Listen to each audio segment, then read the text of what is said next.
Welcome to our channel. Today we how to set up Arlo Pro 5S camera Wi-Fi and app configuration, complete guide step by step clearly.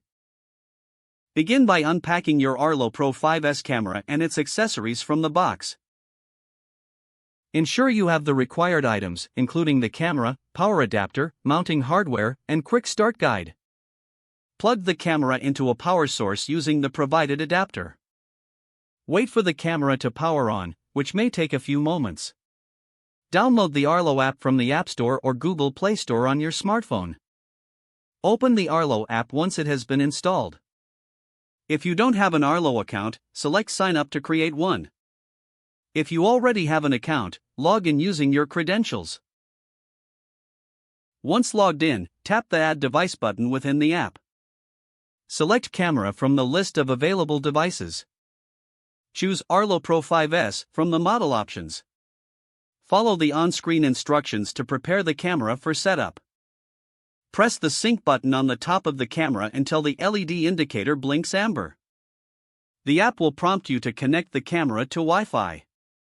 Select your Wi-Fi network from the list provided in the app.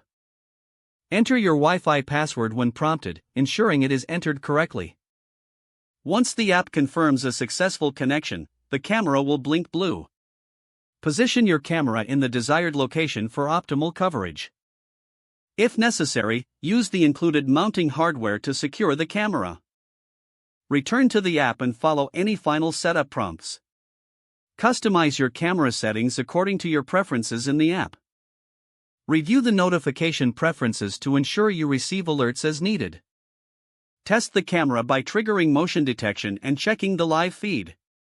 Make any final adjustments to the camera angle for the best view. Congratulations, your Arlo Pro 5S camera is now set up and ready to use. If the page does not load, refresh the browser or try again in a private or incognito window.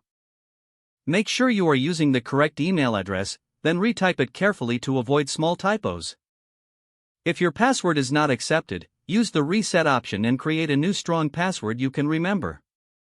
Don't forget to like this video and subscribe to our channel for more step-by-step tech guides.